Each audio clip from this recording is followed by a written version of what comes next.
Olá, pessoal. Boa noite, Rodrigo. Tudo bem? Boa noite. Tudo bem com vocês? Muito obrigado por ter aceitado o nosso convite. Para mim é realmente uma honra você estar aqui com a gente. Com certeza hoje você representa uma porção de pesquisadores muito importante aí para a fisioterapia. E isso a gente tem que relevar mesmo e sempre digo para os meus alunos, né, tinha uma live que eu fiz aqui com o Leonardo Barretti Sim. na sexta-feira passada, e eu falei que muitas coisas suas, do Rodrigo Liporace, eu faço muito Ctrl+C, Ctrl+V de exercícios, porque, Uhum. cara, eu fico fã de algumas sacadas que vocês têm com alguns pacientes. Então, para mim é uma honra você estar aqui com a gente hoje, tá? Uhum. Nós temos aí a escoliose hoje para a gente, ela é uma coisa assim que eu acho que eu comecei a ver um pouquinho mais as suas postagens e eu comecei a ter um olhar um pouco mais diferente, né? Daí a gente já tinha mandado algumas coisas para você me mandou Uhum. alguns artigos e eu comecei aí a participar também um pouquinho das suas lives, assim, para entender um pouquinho mais. E daí eu montei um roteirinho aqui, cara, tá? Legal. Se Então, vamos você embora. quiser, porque de tudo que eu já participei de lives com você, de algumas coisas que você veio falando na live, que eu putz, ontem mesmo estava escutando uma que você fez. Então, a primeira pergunta que eu tenho para falar com você. Você recebeu um paciente lá que veio diagnosticado já, né, como uma escoliose. Aí Uhum. eu pergunto para você, qual é a evidência que a gente tem para avaliação, certo?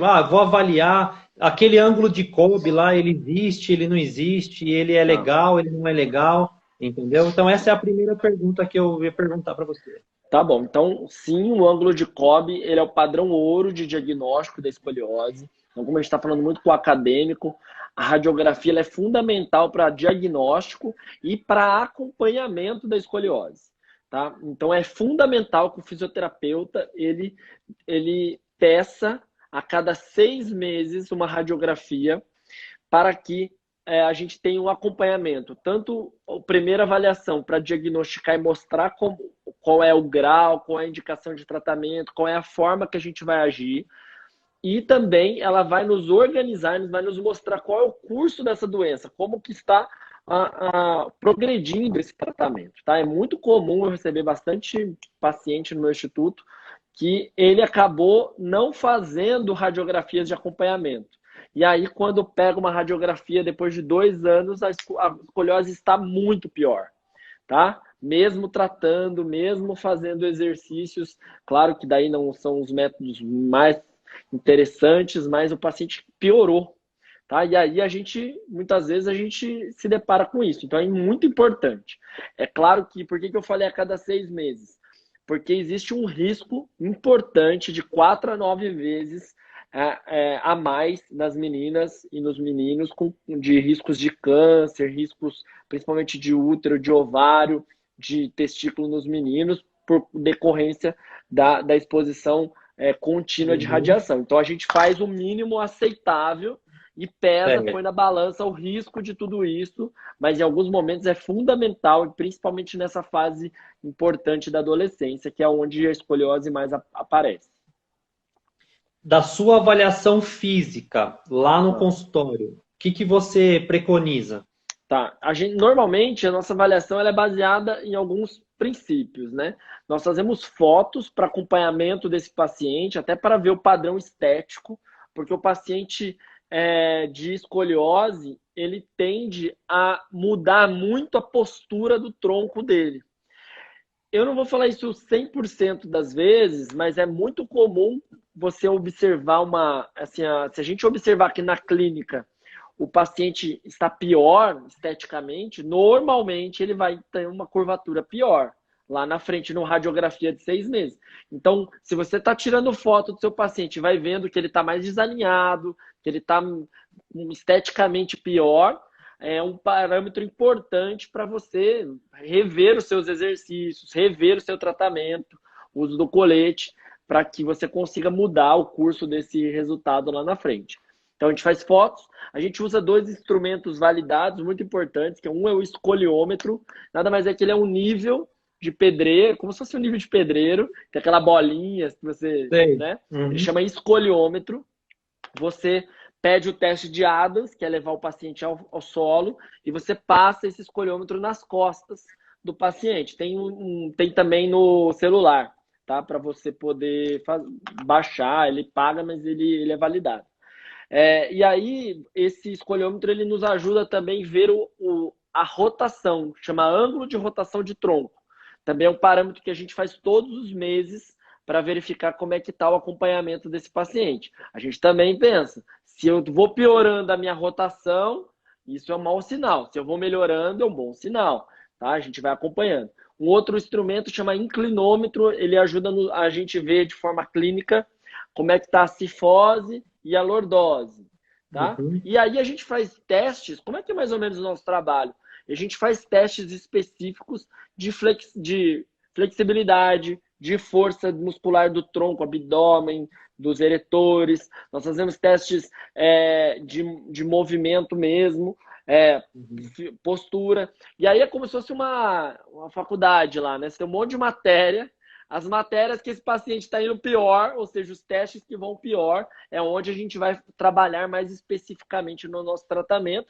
E até muitas vezes a gente acaba subgrupando esses pacientes em tratamentos diferentes, dependendo do que a gente encontrar nessa avaliação física. Então, a avaliação física é fundamental para guiar o tratamento, decidir quais serão os melhores exercícios para esse paciente, mas também ela é fundamental para que a gente consiga acompanhar o curso do tratamento, né? É mais ou menos isso. Eu escutei de você, foi essa live de ontem, que eu cheguei bem certinho nessa parte, que você estava falando sobre a conscientização do paciente. Que muitas das vezes a gente, como fisioterapeuta, a gente vai estar trabalhando com o paciente, a gente não esquece de avisar o paciente do qual é a postura dele que ele está adequando agora. Se ele está com rotação, se ele está sem rotação, e você falou para mim, na live ontem, que quando a gente conscientiza o paciente para ele saber, né, como que ele está se sentindo agora, né? Então, como que você trabalha com isso aí? Eu achei super bacana essa parte. Tá. Então, para falar com adolescente, acho que é bem interessante, com adolescente, desculpa, falar com os alunos sobre os adolescentes, mas antes eu vou levar essa discussão até um pouco mais além. Eu saí da minha graduação em 2006, eles estão agora, 2020, né? Vão terminar daqui a pouco, sei lá. Encontrando uma relação direta com postura corporal sendo uma questão fundamental para as desordens musculoesqueléticas, para as dores musculares, das musculoesqueléticas. Então, a gente conseguia, né? A gente foi educado, criado para conseguir encontrar causas de tudo. Então, meu paciente chegava com uma dor no pescoço e eu tentava associar tudo que eu pudesse pensar de forma mecânica, o que poderia levar ele até aquela dor. E aí, nós éramos, de fato, muito mecanicistas e até, vou falar assim, a palavra, não sei nem explicar muito bem, mas nós éramos muito presunçosos em acreditar que nós tínhamos certeza de onde vêm as dores, os problemas das pessoas. E aí eu estou até escrevendo um artigo disso, que é uma relação que a gente fez lá atrás, esses dados estavam um pouco parados, que era a relação da posição da cabeça nos pacientes com disfunção temporomandibular. Existe uma teoria de que quanto mais a pessoa vai para frente com a cabeça mais protrusa, isso mexe a posição do côndilo e pode ter mais ativação, pode ter mais dor. Nós estamos terminando de escrever um artigo sobre isso. E aí, isso é muito louco, né? Então, a postura, ela tinha uma questão muito enraizada na fisioterapia, que a postura, ela tem uma relação absolutamente com tudo.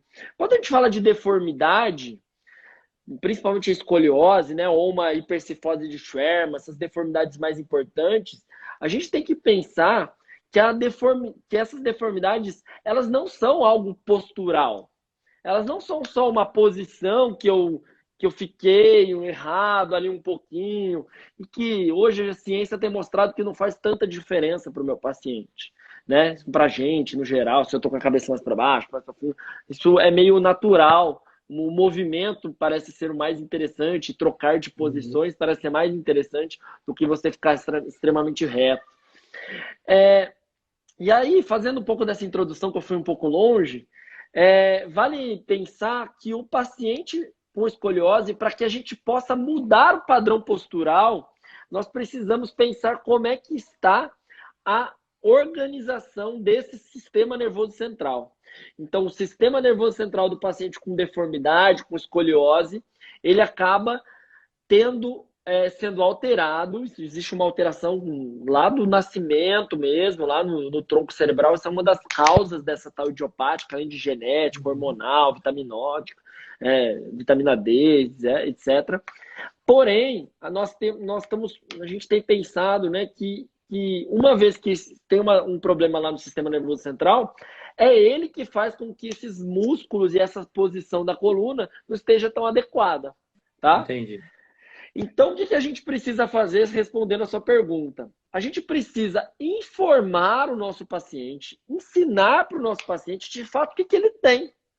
99,9% dos pacientes que chegam na clínica, eles entendem muitas vezes só do COB, só da coluna torta para um lado. Mas a deformidade da escoliose, ela é tridimensional. Então, quando eu olho de frente, ele está inclinado, um C, um S. Quando a gente vê de cima, ele está torcido.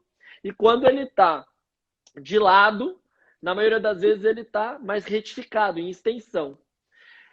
Então a gente precisa mostrar para o paciente exatamente como ele está e ele vai fazer essa correção de forma ativa. É ele quem vai se arrumando para os lados, para a posição que a gente vai ensinando esse paciente. Então, as maiores evidências de exercício de fisioterapia hoje são baseadas em correções tridimensionais ativas, chamado autocorreção tridimensional. Essas autocorreções, elas sim têm o poder, foi mostrado em estudos nível 1 de evidência, que pode ajudar a regredir essa progressão da escoliose em curvas de 10 a 25 graus, são curvas menores. E podem ajudar, juntamente com o colete, em curvas maiores do que isso, até 45, 50 graus. Então, os métodos que nós saímos da faculdade, eu saí na minha época, RPG era o máximo do máximo do máximo. Era uma coisa assim, fora do comum, todo mundo queria fazer esse curso, tal, tal, tal. Hoje você vê que é menos, tá? Apesar de ter uma grande força aí com a população, mas tem os seus méritos, obviamente, o método. Porém, para escoliose, RPG, Pilates, não tem evidência científica. Por que não tem? Porque a minha maior conclusão, né, isso baseado em tudo que eu já li e estudei, é que, primeiro, o paciente ele é muito pouco presente no tratamento, tá? O terapeuta é muito mais presente, é o terapeuta que organiza, que mexe, que ajusta, que corrige, e o paciente ele tem um papel um pouco mais passivo no tratamento, tá? Os exercícios tridimensionais, eles são orientados e são recomendados a se fazer diariamente. Então, o nosso paciente ele é tão ativo no tratamento que a gente vai muito mais ensinar ele a fazer o tratamento do que fazer com ele. Porque ele vai fazer 30 dias em casa, tá? Ele vai fazer o seu exercício todo dia, uma série de exercícios todo dia em casa. Então, se a gente pensar aí na dose, é muito diferente. Eu dei esse exemplo ontem, né? Vai 7 dias por semana na academia e vai um dia e vê a diferença. Ou faz o contrário. Vai 7 dias na semana no McDonald's e um dia você come verdura e vê o que vai dar no final do mês, né? É isso. Então, para a gente pensar em deformidade, que é uma questão que tem que mudar várias estruturas, a gente não pode pensar só na posição, na postura. Vai muito mais além do que isso. Então, acho que o que eu tenho que passar para quem é graduando, né, quem está lá no começo, quem dera eu estar lá em 2006 e ter esse universo de evidência científica. Hoje o professor Léo Costa postou que o Brasil é o país que mais acessa a plataforma Pedro. Eu nem sabia o que era Pedro, né? Nem existia Pedro. Então, a Pedro, você vai lá e consegue ver qual é a melhor metodologia do estudo. Você consegue ler com estudos de melhor qualidade. Tá tudo na mão, tá no Instagram, né? Toda hora tem gente postando, olha o que saiu, isso. Gente, vocês Mas, estão ó, é com. importante ler o artigo inteiro, É isso, né? com Não só a certeza. chamada do artigo, Isso, porque com tem muita certeza. gente que lê a chamada do artigo e compartilha.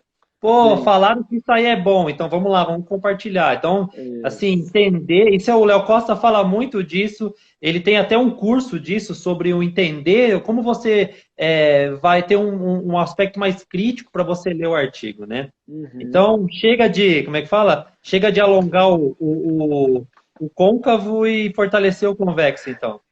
Não, e essa teoria é muito louca, assim, tem o seu fundamento, né? Tem a sua ideia biomecânica, a gente quer realmente abrir um lado, fechar o outro, não está 100% errada, mas é mais ou menos como se você fosse lá no restaurante, reclamasse com o garçom e esquecesse que o dono da empresa que vai organizar o restaurante inteiro, né? Uhum. Então, quando você trabalha só com o músculo, você está trabalhando em uma parte muito pequena que é a escoliose. A escoliose ela é muito maior que isso.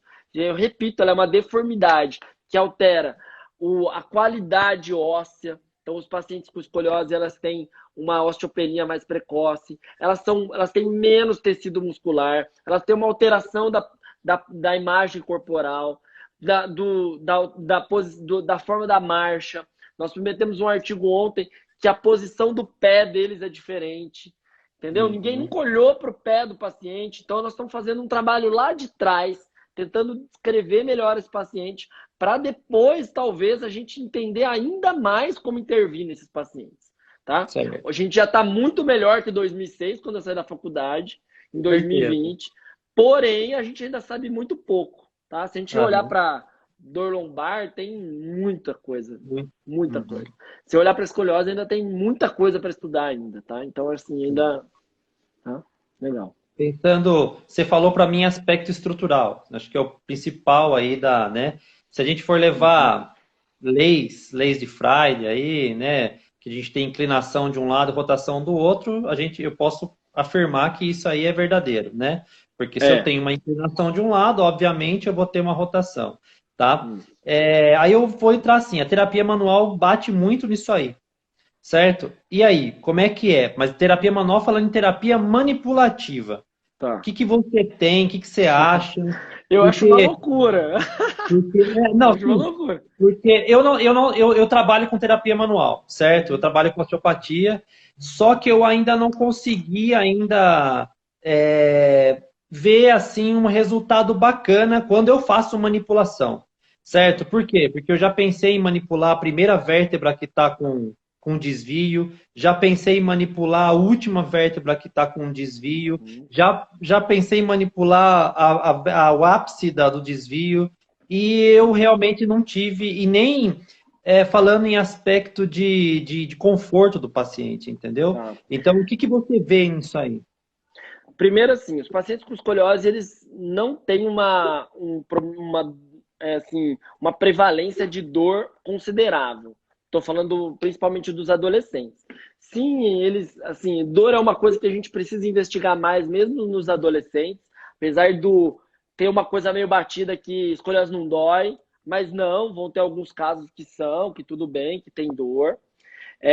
No adulto, a gente já tem uma prevalência maior de dor do que tem no paciente que não tem escoliose, o adulto. Então, tudo bem se eu utilizar a terapia manual nesses casos, porque a gente sabe que a terapia manual, numa parte mais aguda, ela tem um efeito mais imediato, você vai Uhum. conseguir ter respostas corticais, pensando nas mudanças plásticas lá do sistema nervoso central com relação à dor. Então, assim, a gente sabe que a terapia manual é muito positiva nas dores mais agudas, subagudas, mas Sim, nas sim. crônicas ela pode também, é recomendada pelos guidelines, juntamente com exercício, com terapia cognitivo-comportamental, que pode nos ajudar e ser um excelente aliado para a dor.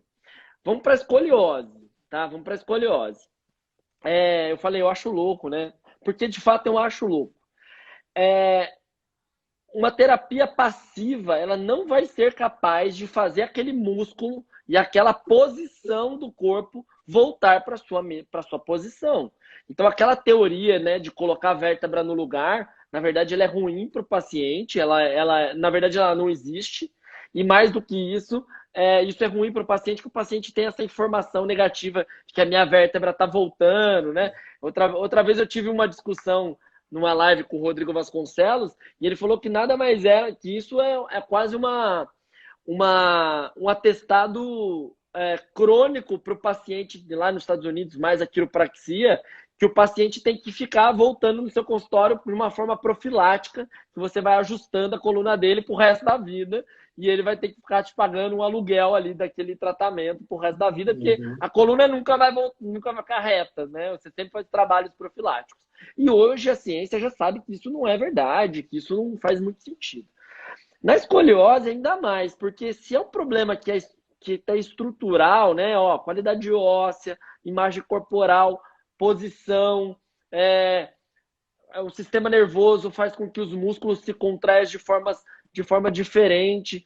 Como é que uma manipulação vai devolver todos esses aspectos? Então, terapias passivas, elas são orientadas se elas foram coadjuvantes por algum motivo.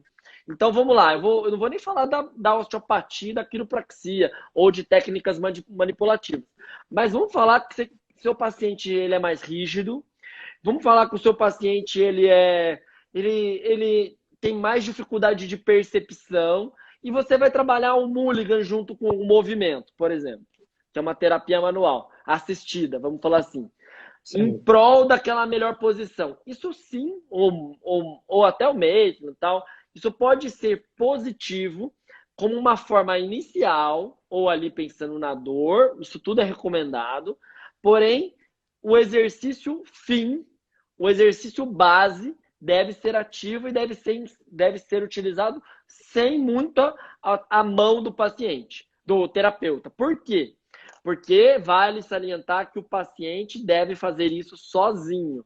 Se eu fizer a lição de casa para todo mundo, todos esses alunos da graduação, eles não aprendem a matéria, não é? Então a gente tem que ser de fato ativo ali no processo. O paciente precisa ser autossuficiente a executar aquele exercício, para que ele possa também executá-lo durante todos os dias na sua casa. Exato. Então, é interessante, assim, a teoria pode até ser interessante da osteopatia, de olha, eu vou tentar virar, papapá, mas não tem fundo científico, tá? Não tem nenhum fundo científico. Mas na verdade eu acho também que essa história de vértebra rodada, a gente não utiliza isso aí mesmo, né? Eu acho que é bem complicado. Sim. A gente tem um bloqueio. Não, eu não estou generalizando, não estou falando que vocês fazem, pelo amor de Deus. Sim. Mas é uma coisa, uma crença que a gente foi tirando com a ciência. Sim, é uma coisa, né? Que, você falar que, vamos supor, um paciente qualquer que chegou na tua clínica e estava com dor, e você fez um realinhamento, tal, tirou o bloqueio, e você falar pro cara para melhorar, para ele, assim, para ele entender, ó, sua vértebra estava rodada e eu coloquei no lugar. Sabe? Isso aí, pô, meu, é complicado. Isso aí é mais para você chegar pro paciente chegar e falar assim, meu, eu fui lá naquele cara lá, pô, ele tava com a vértebra rodada e ele colocou no lugar, velho. Isso. Eu tenho certeza que você tem também. Você tá com o nervo comprimido ali, entendeu? Então eu acho que isso é bem sacanagem. Mas eu acho que nem é isso. Eu acho que a gente teve uma transição, tá? É que muitas pessoas ainda não se atualizaram. Mas a gente está passando por uma transição. Como eu falei por muito tempo, que correr, pular, tal, lá no futuro ia fazer com que era exercício de impacto, a gente tem que tomar cuidado com a coluna. Né? Eu falei isso lá atrás, você falou, entendeu? Todo mundo já falou isso uma vez. Graças a Deus que vem a pesquisa e que a gente está aberto a mudar, a fazer com que os nossos pacientes vai entendendo que a ciência ela é mutável e que a gente precisa que a gente errou no passado, a gente vai tentar acertar no futuro. Maravilha, acho essas frases, acho que muitas vezes elas passaram. Tem uma hora que não pode acontecer. Por exemplo, eu assisti uma live outro dia que a pessoa deu um caso, que a pessoa tinha uma cefaleia e aí era por causa do entorse de tornozelo. entendeu? Você pode construir juro por Deus, na quarentena, não é mentira. E aí, cara, beleza, eu posso até ter uma imagem, você pode ter cadeias lesionais, etc. Eu posso construir ela para você agora, te dar 1000 explicações biomecânicas ou no modelo mais estrutural. Só que isso a ciência já bateu, foi no mínimo 10 anos, né? Então, assim, o que a gente não pode é persistir no erro do passado. E para o nosso paciente, imagina a cabeça de um paciente desse, que você foi lá com uma cefaleia e o cara, você falou que o problema era do tornozelo. Imagina o que isso não vai rodar na cabeça do cara. Meu, será então que eu não posso mais correr? Será então que eu não posso mais jogar bola? Vai que eu me machuco? Você imagina o que isso passa na cabeça do seu paciente e do profissional?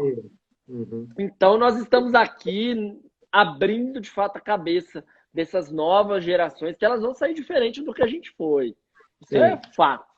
Como você estava falando, né? Agora eles têm a base de dados aqui no computador, é só entrar na internet e ter a base de dados.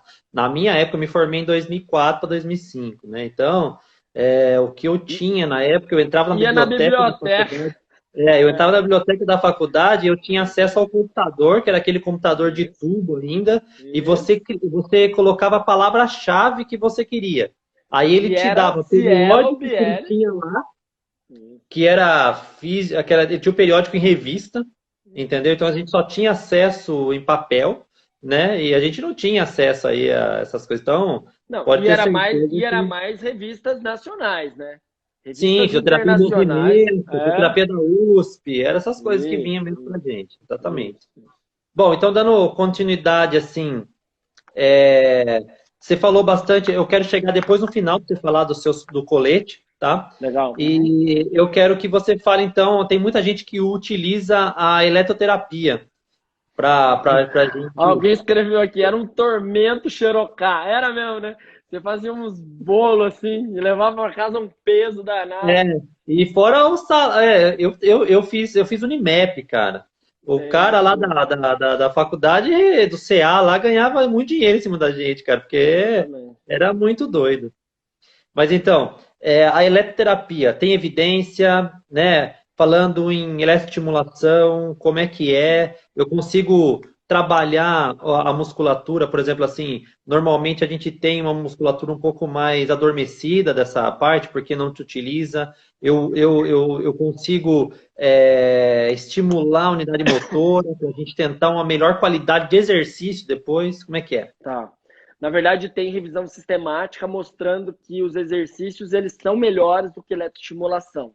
Que a eletroestimulação ela não faz muito sentido, uma vez, sim, lógico que tem essa diferença de força muscular, obviamente, mas isso está muito voltado lá para o sistema nervoso central. Então, Exato. se eu for lá e só colocar o eletrodo, não faz muito sentido. Vai ser passivo também, né? E vai ser muito mais passivo do que o terapeuta ir lá ajudando. Então, não faz muito sentido.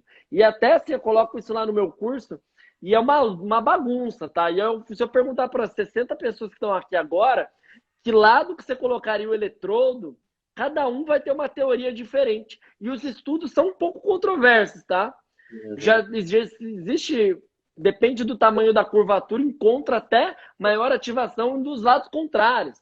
Porque tem aquela teoria, então... Se eu estou mais perto desse lado, a actina-miosina está mais próxima, aqui eu vou ter mais contração. Mas se o músculo está mais alongado, ele tem mais torque, também vai contrair mais. Você encontra teoria para os dois lados, é muito louco isso, tá? Você encontra estudos e teoria para os dois lados. Então, às vezes eu coloco isso, eu falo, então, quem que você colocaria eletrodo aonde? Em qual dos lados? Todo mundo fica, tipo, tal, não sei. E, na verdade, porque é um pouco complexo mesmo e porque não faz muito sentido. Tá? Na verdade, é muito mais por isso. Por isso que fortalecer de um lado, alongar do outro não faz muito sentido. Pensando no movimento, até que beleza, mas a nova mudança cortical que a gente precisa de aprendizado motor, de engramas, né? Que é de fato ganhar esse novo aprendizado, é muito reduzido, né? Isso é muito pequeno. Mas quando eu falei em alongar o lado côncavo e fortalecer o convexo, é que a gente nunca pensou dessa forma tridimensional, certo? Então, Sim, quando você vai fazer, você faz um alongamento e inclinação. Ele pensa só sim, na inclinação. sim. Ele não pensa na rotação, ele não pensa em trabalhar uma cifose maior, entendeu? Então, isso é meio complicado. Eu vou só ver uma pergunta aqui do professor aqui da faculdade, do Renê. Daí ele fala aqui, ó, Rodrigo, o que você acha sobre o alinhamento na escoliose? Melhor paciente com retificação ou hipercurva? Na verdade, assim, o padrão da escoliose é ser retificado, tá? E até existem estudos que quando pegaram um exame novo que tem só no Fleury chamado EOS, ele é um exame que avalia de forma tridimensional, quase uma radiografia, quase uma tomo, vai para clarear a Uhum, cabeça da galera. E esse exame ele tem 10 vezes menos radiação do que uma radiografia normal, tá? certo. Esse exame EOS, eles pegaram 500 pacientes lá na Suécia e aí eles viram que quanto mais retificação esses pacientes tinham, mais curva eles tinham, tá? Ou seja, uma dimensão faz total diferença na curva, no COB. Então, Uhum, beleza. Então, ter retificação é ruim, muita. É um certo. ponto. Agora, a hipercifose. Se esse paciente tem uma hipercifose mais escoliose, a gente muda até de nome, a minoria. Isso chama cifoescoliose, tá? A cifoescoliose, ela é complexa, porque você tem ali praticamente duas deformidades.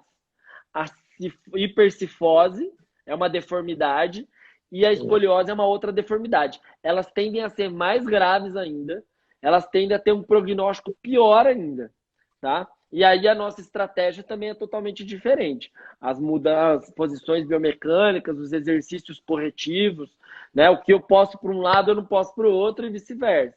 Então a minha Quando, estratégia terapêutica é o contrário. tá, quando você tem um paciente com uma hipercifose, é mais difícil trabalhar, você sente mais dificuldade. Mas é por causa da amplitude de ombro, porque muitas das vezes, quando o Não, cara tem hipercifose, pô, a minha amplitude de ombro fica totalmente comprometida. E eu vi sim. alguns exercícios da sua prática clínica ali, né? Que ele utiliza bastante em espaldar, né? Muita consciência corporal. E aí, você tem essa dificuldade de fazer os exercícios Não, ou até que não? eu não acho que seja mais difícil. Normalmente esses pacientes eles são mais rígidos, né? Aham. Hipercifóticos em natureza eles são mais rígidos, né? E aí a maior dificuldade é devolver esse movimento, essa mobilidade. Tem bons Uhum. estudos, tá? Tem um estudo do Schroth, um ensaio clínico bem feitinho, bem feito, que com hipercifose de Schwerman, que tem um resultado excelente com esses métodos, tá? Certo. Então, eu não acho que eles são mais difíceis de serem executados, apesar deles serem mais rígidos. Eu acho que é uma deformidade mais grave, Mais tá? grave. Aham. A história natural da doença, que é o caminho, o curso natural da doença é mais grave. Então, isso nos alerta mais, tá? Entendi. Mas Bom, é você isso, a gente falou. trabalha muito com espaldar, com consciência corporal, Sim, isso é de fato. essa é bem bacana. Eu gosto bastante mesmo do trabalho. Bom, você já falou para mim né? Eu vou falar um pouquinho agora do colete, Tá. tá? Como que é, para que tipo de escoliose ele é indicado, como que o paciente em si fica quanto tempo com aquele colete, tá? Explica Tá. um pouquinho mais sobre ele também, Uhum. aproveita. Eu falei para vocês que a fisioterapia, né, os exercícios de fisioterapia, eles são indicados para curvas de 10 até 25 graus. É, colete, né? Se vocês olharem na cabeça de vocês, fizeram um, um reset aí na cabeça de vocês, vocês vão ver que vocês viram a vida toda alguém com colete, né? Lá na sua Uhum. infância, na rua, vocês sempre viram alguém com colete. Então, de fato, a terapia com colete ela é muito grande, tá? Ela é muito grande.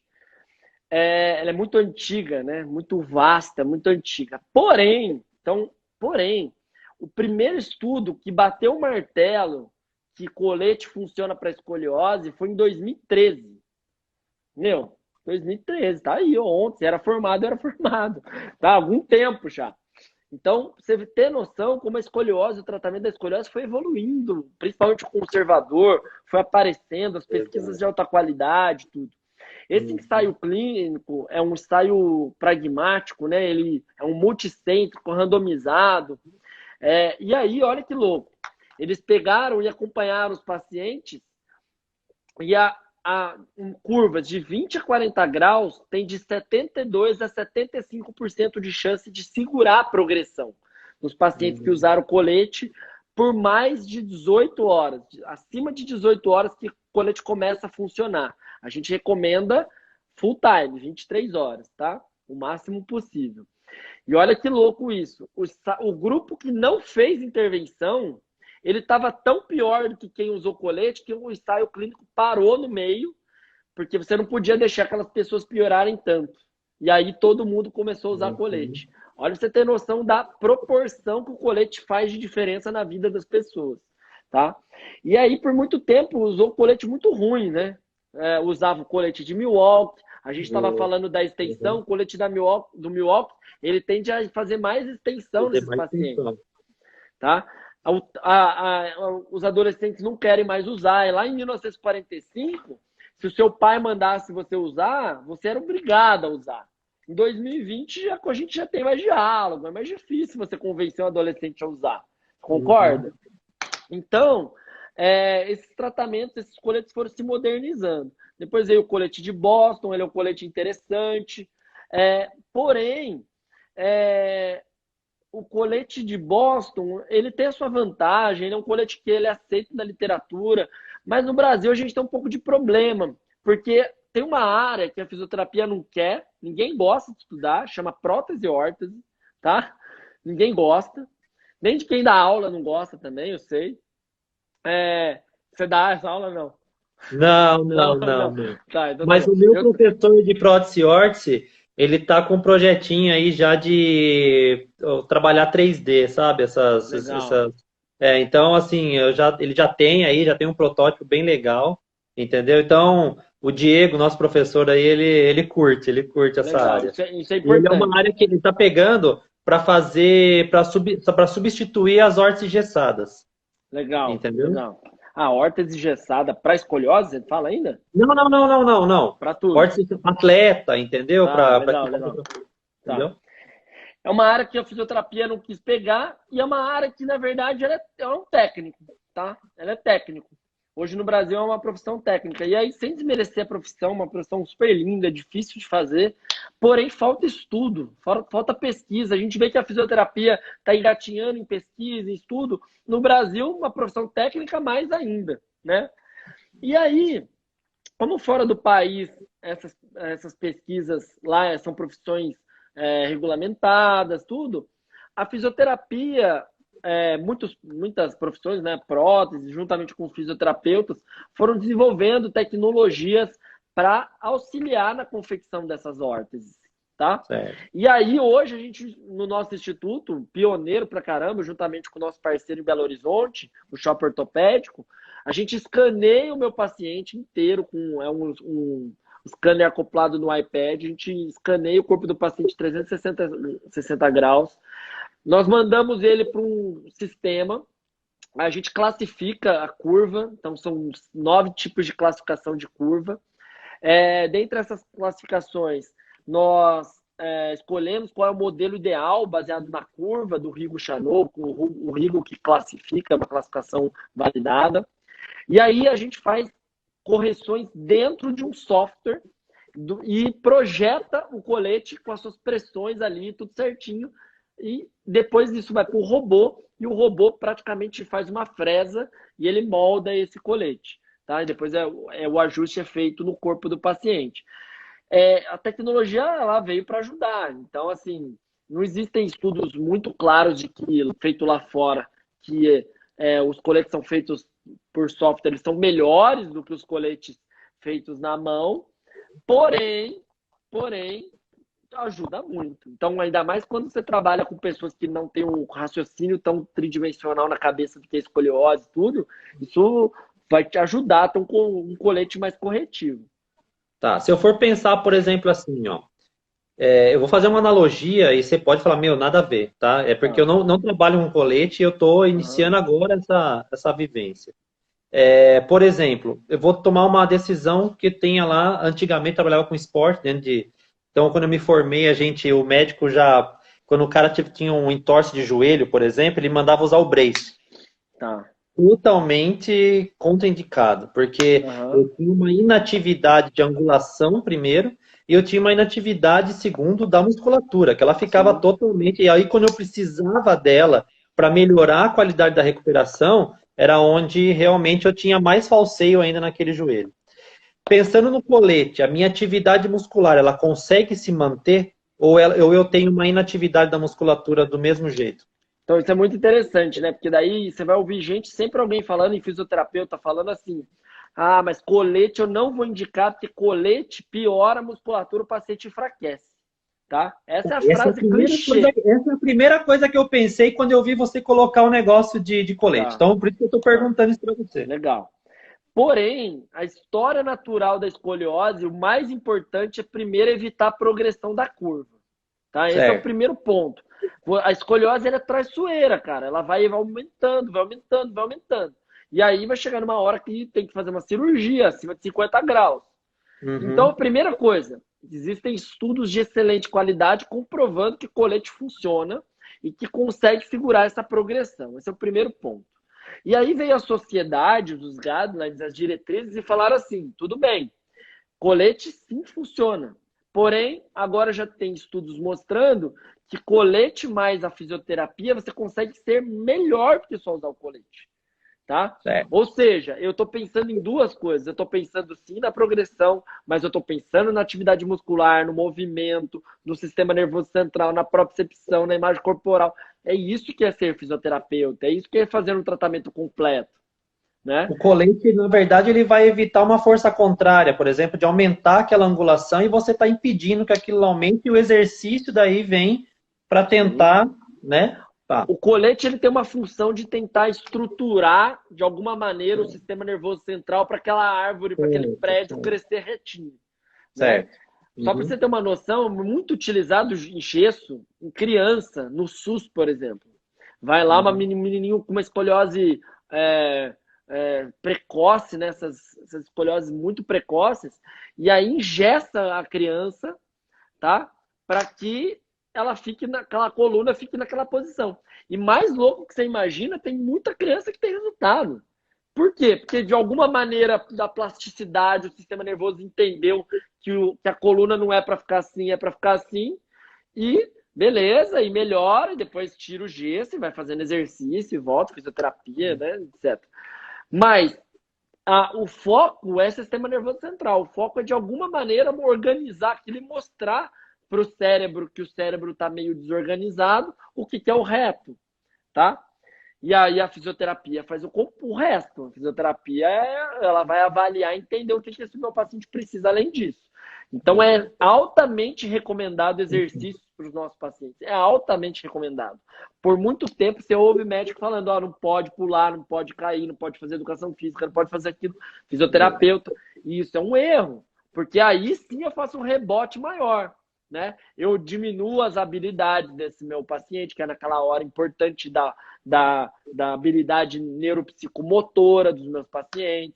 É importante imaginar a fisioterapia de uma forma muito mais ampla. É que a gente adora engessar a fisioterapia.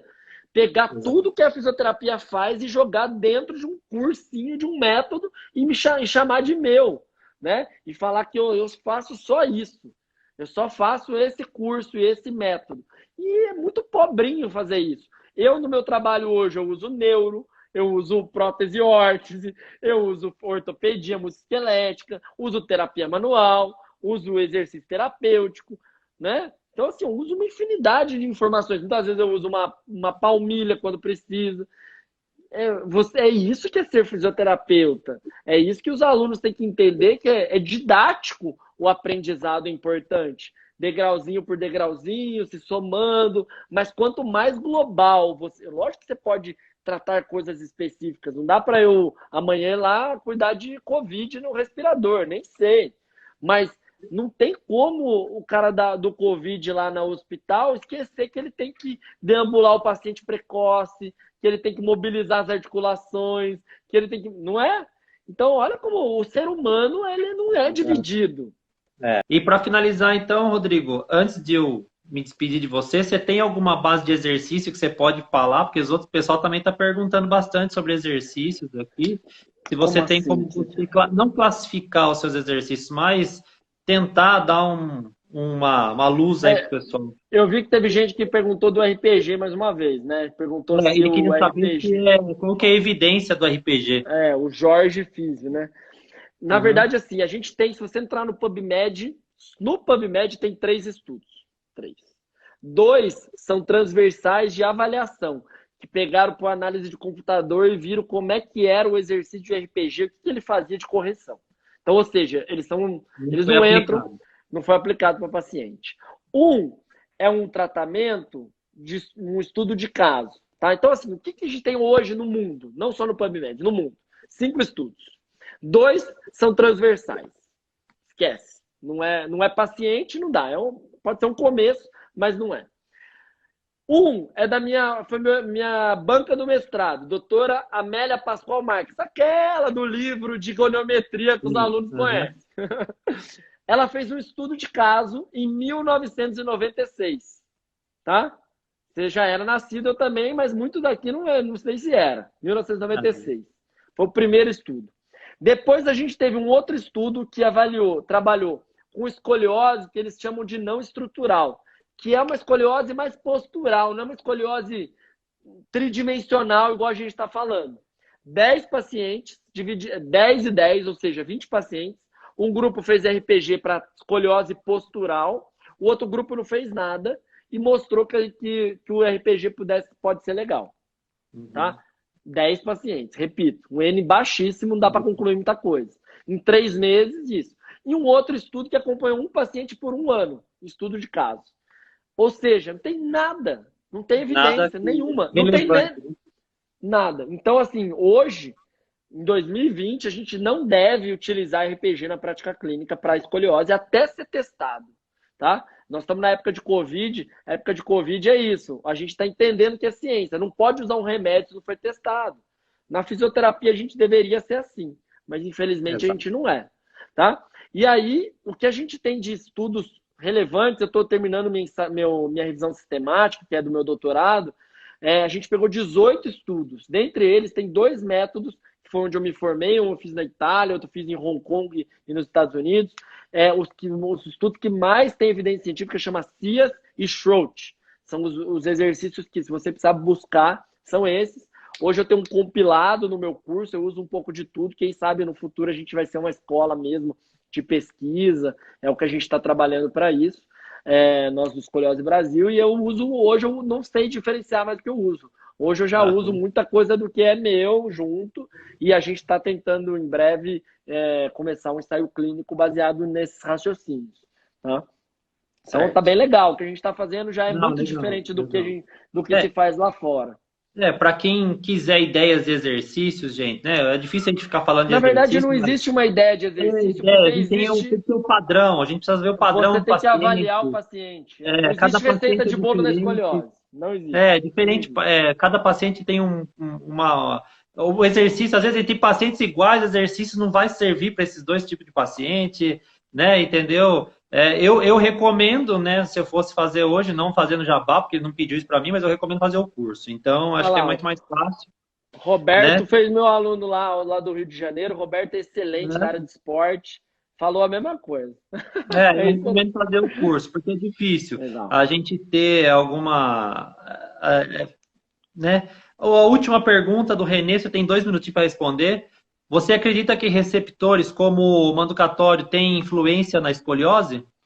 Já os receptores eu não posso ter uma certeza assim que não foi muito estudado, mas relações Certo. de problemas na DTM relacionada à escoliose não tem, não existe essa associação, tá? Isso Uhum. não existe. Então a gente precisa ir para outro. Eu acho que os sistemas em geral, os receptores em geral, eles podem ter sua parcela, mas ainda precisa estudar. Eu não saberia dizer assim. Certo. Eu acredito que os receptores, os sistemas, a gente tem que pensar, proprioceptivo, vestibular, tudo isso tem que estar Exato. envolvido. Um educatório, exatamente, falta estudos ainda para a gente poder falar. Gostaria de Esse, agradecer. total.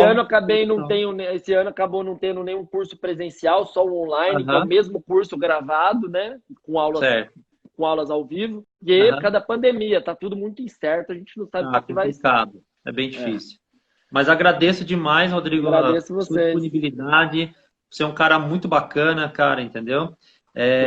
Você aí, junto com outras pessoas aí, realmente a gente tem que aprender um pouquinho mais aí sobre algumas coisas que a gente, às vezes, a nossa vivência a gente não tem. Não, mas é impossível a gente saber tudo. Eu também estou aprendendo muito. Eu falo isso para os meus alunos, eles não acreditam. A gente nunca vai saber de tudo e a gente tem que aproveitar as pessoas que estão estudando nessa área, tá? A gente é muito pequenininho ainda para a gente saber de tudo ainda, né? Não, mas nem a gente nem tem essa pretensão. Exatamente. Mas então... Legal. Eu fico à disposição, se a gente não respondeu, me manda lá no direct, eu tento responder absolutamente todo mundo.